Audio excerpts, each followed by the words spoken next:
Pernahkah kau melihat seorang kakek tua memegang segelas air, lalu membisikkan sesuatu yang tak kau mengerti? Ia lalu menyodorkannya padamu dan berkata, "Minumlah, sakitmu akan hilang." Kau tertawa, tapi setelah beberapa menit, sakit itu benar-benar hilang. Bukan sulap, bukan sugesti. Atau jangan-jangan ini adalah bentuk teknologi yang belum kita kenali. Teknologi tak selalu harus terbuat dari logam, tak harus bersinar seperti layar. Di Nusantara, teknologi bisa hidup dalam suara, dalam niat, dalam doa, dan air mungkin hanya wadahnya. Apa itu mantra? Apa itu teknologi? Dan mungkinkah mantra adalah mesin yang bekerja lewat frekuensi tersembunyi yang tak kasat telinga biasa? Jika benar air bisa menyimpan doa, lalu siapa yang pertama kali mengajarkan teknologi ini? Ada ilmu yang tak bisa kau temukan di buku pelajaran, tak bisa kau tonton di YouTube, bahkan tak bisa kau cari di perpustakaan. Karena ilmu ini hanya diwariskan dari mulut ke mulut, dari guru ke murid, lewat syarat, lewat puasa, lewat meditasi dan pengendalian diri. Itulah ilmu yang disebut ngelmu, ilmu yang tak sekadar diketahui, tapi harus dihidupi. Dan mereka yang menerimanya biasanya tak membicarakannya, karena ada satu hal yang lebih berbahaya dari kebodohan, yaitu ilmu tanpa kebijaksanaan.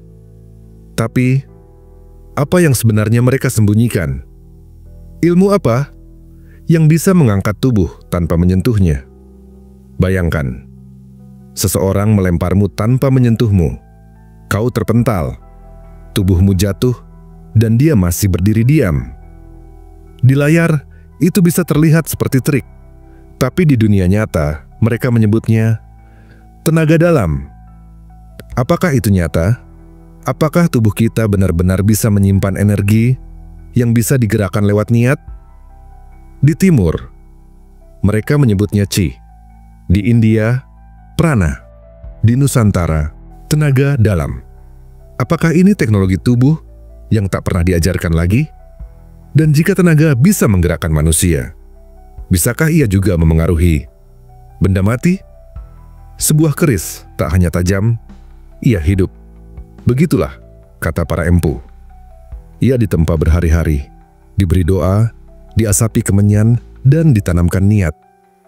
Di tubuhnya ada pamor, pola logam berlapis yang katanya bisa menarik atau menolak nasib.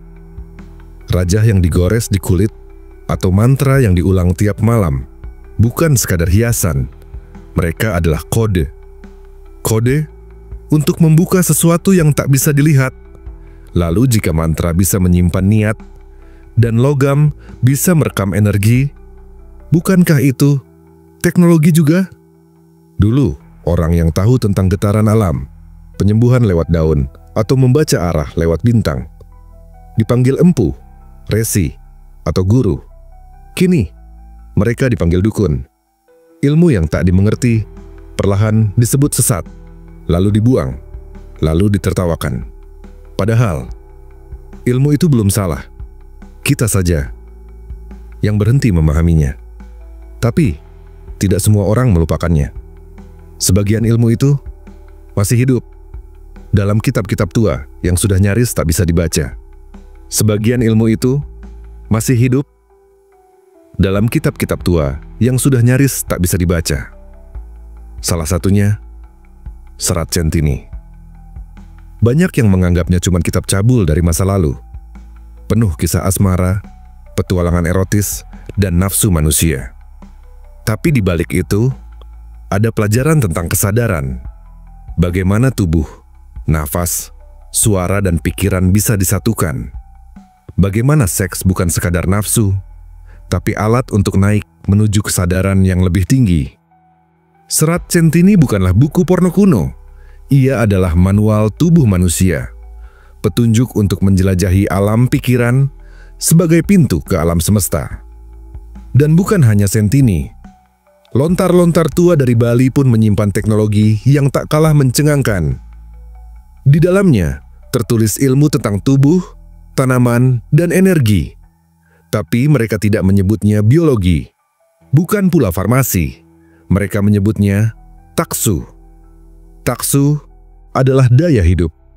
Ia bisa mengalir lewat minyak urut, daun-daunan, atau bahkan lewat suara seorang penari. Bayangkan, sebuah ilmu penyembuhan yang tidak hanya bicara zat, tapi juga bicara niat dan vibrasi. Bukan hanya tubuh yang dirawat, tapi juga jiwanya. Dan tak hanya di Bali, Pulau Jawa pun punya catatan lama tentang ilmu-ilmu yang tersembunyi dalam bentuk yang disebut babat. Babat Tanah Jawi. Orang menganggapnya legenda, cerita dongeng, atau kisah raja dan pertempuran kuno. Tapi tunggu sebentar, dalam setiap kisah itu, tersembunyi pola, waktu, musim, bencana, bintang. Apakah babat adalah cara lama untuk merekam ilmu astronomi dan geografi dalam bentuk narasi? Sama seperti suku-suku di Australia dan Amerika Selatan, cerita mereka menyimpan peta langit dan bencana alam. Mungkinkah babat adalah rekaman ilmiah yang disamarkan menjadi mitos? Dan di antara kisah-kisah itu, terselip satu jenis ilmu yang paling misterius, ilmu pengasihan. Ilmu yang katanya bisa membuat seseorang jatuh cinta, bisa memikat hanya dengan tatapan, atau bahkan lewat mimpi. Kita menyebutnya mistik, mereka menyebutnya ajian. Tapi kalau kita perhatikan, semua unsur itu ada dalam psikologi modern. Bahasa tubuh, sinyal bawah sadar, intonasi suara, afirmasi. Apakah ilmu pengasihan adalah bentuk awal dari teknologi komunikasi emosional? Dan kalau begitu, bagaimana dengan ilmu yang mampu menghitung hari baik, bahkan menentukan nasib seseorang sejak lahir? Itulah primbon, kitab tua yang sering dianggap tak masuk akal, karena isinya penuh angka, weton, dan hitungan ganjil genap. Tapi jika dilihat dari sudut pandang lain, primbon adalah sistem data. Ia menggabungkan tanggal lahir, posisi bulan, nama, dan siklus kosmik. Ini bukan sekadar mitos. Ini adalah algoritma dari zaman yang tak mengenal komputer. Dan jika kita menyadari itu, maka primbon bukanlah takhayul, tapi bentuk awal dari teknologi prediksi. Namun, jika prediksi bisa dibuat dengan suara, dengan tanggal, bahkan dengan daun kering, bagaimana jika semua itu hanyalah satu bentuk teknologi? Teknologi? Frekuensi? Suara bukan sekadar bunyi. Ia adalah getaran. Dan getaran bisa mengubah wujud. Buktinya, sebuah mantra bisa membuat air terasa lebih manis. Sebuah doa bisa menggetarkan dada yang kacau. Tapi di balik semua itu, ada kode. Frekuensi. Mantra adalah instruksi. Seperti perintah pada mesin. Hanya saja, mesin yang dituju bukan dari logam, tapi dari kesadaran. Dan jika suara bisa mengubah air, mungkinkah ia juga bisa mengubah tubuh manusia itu sendiri? Dalam budaya Jawa dan Bali, meditasi bukan hanya duduk diam. Ia adalah proses menyelaraskan getaran jiwa dengan ritme semesta. Suara nafas, detak jantung, posisi duduk, semua diatur agar tubuh menjadi antena, menerima dan memancarkan sinyal ke semesta. Ini bukan sekadar relaksasi. Ini adalah penyetelan ulang kesadaran. Sebuah proses yang dulu dianggap suci, tapi kini dilihat sebagai mistik. Padahal di dalamnya tersembunyi kemampuan manusia yang jauh melebihi logika. Membuka mata batin. Apa yang dimaksud dengan mata batin? Apakah itu imajinasi, halusinasi, atau kemampuan melihat realitas yang lebih dalam? Dalam laku spiritual Jawa, mata batin bukanlah anugerah. Ia dilatih, ditempa, disucikan. Dan ketika terbuka, seseorang bisa melihat niat, aura, bahkan arah datangnya bencana. Bukan ramalan, tapi resonansi. Namun, jika getaran bisa digunakan untuk melihat, mungkinkah juga bisa digunakan untuk menyerang? Teluh, santet, pelet, istilah yang seringkali menakutkan dibungkus dengan stigma dan ketakutan. Tapi, apa sebenarnya yang terjadi? Jika doa bisa menyembuhkan, maka doa yang dibalikkan bisa melukai. Teluh bukan sekadar sihir, ia adalah teknologi niat yang diarahkan secara tajam. Dan tubuh manusia ternyata sangat rentan terhadap gelombang pikiran dan tekanan energi dari luar. Jika niat bisa membunuh, bukankah itu berarti kita hidup di dunia yang penuh medan energi tak terlihat? Air adalah saksi dari semua itu. Ia menyimpan, ia merespons, dan ia berubah hanya karena kata-kata. Eksperimen Masaru Emoto menunjukkan kata cinta membuat kristal air jadi indah. Kata benci membuatnya pecah. Lalu, bagaimana dengan tubuh kita, yang sebagian besar isinya adalah air? Apakah kata-kata yang kita dengar setiap hari sedang memprogram kita, atau sedang menghancurkan kita perlahan? Dan jika tubuh bisa diubah dengan kata, mungkinkah dunia bisa dibentuk hanya lewat suara? Dunia yang kita lihat bukanlah dunia yang sebenarnya. Dalam fisika kuantum, partikel bisa berubah hanya karena dilihat, karena diamati, karena niat sang pengamat. Lalu apa bedanya dengan mantra yang mengubah kenyataan, dengan doa yang menggerakkan realitas? Sains modern sedang menyusul pemahaman leluhur, tapi mereka menyebutnya entanglement, bukan ajian. Namun di akar terdalamnya, keduanya bicara hal yang sama, bahwa manusia dan semesta terhubung dalam jaringan yang tak kasat mata. Prinsip itu tidak hanya diajarkan di Jawa, tapi juga di Mesir, di Yunani kuno, dan dalam filsafat hermetisisme. Apa yang di atas sama dengan yang di bawah. Apa yang dalam sama dengan yang luar. Dalam ajaran Jawa, mikrokosmos sama dengan makrokosmos. Tubuh manusia mencerminkan gunung, air, langit. Ini bukan kebetulan. Ini adalah kode universal yang dibagikan pada peradaban-peradaban kuno di dua ujung dunia.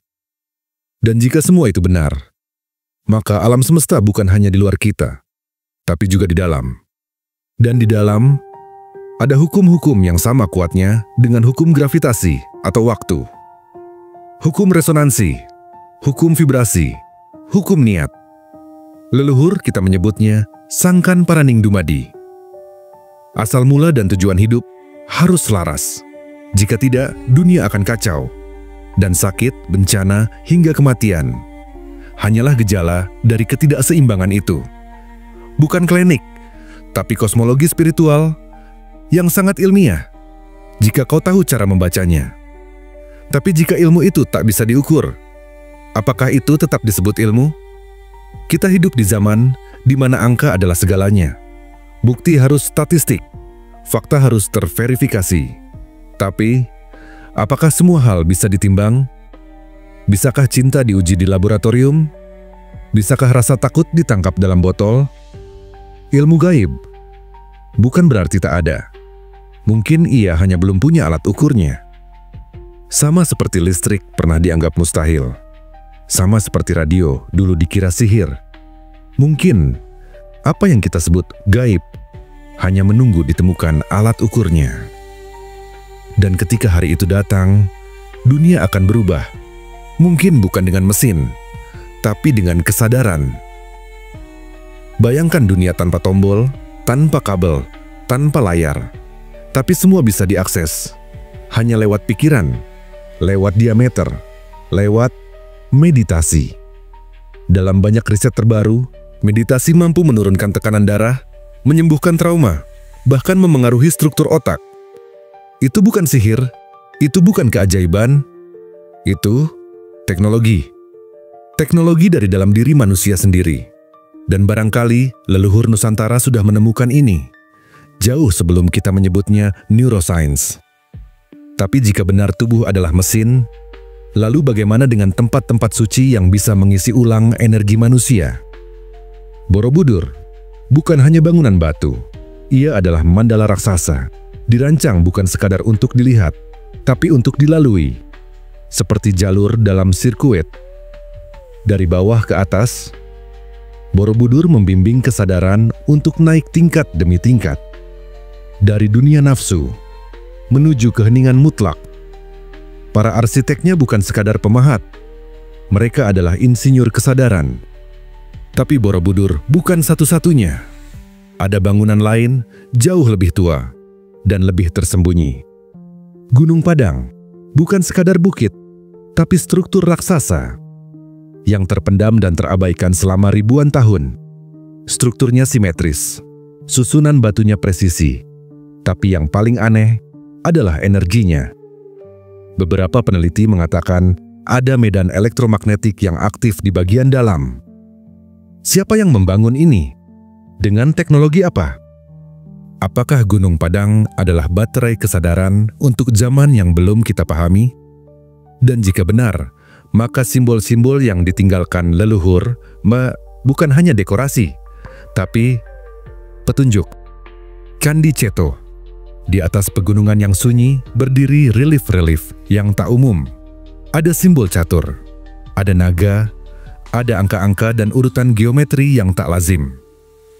Para ahli bingung, apakah ini campuran Hindu, Buddha, atau bahkan lebih tua?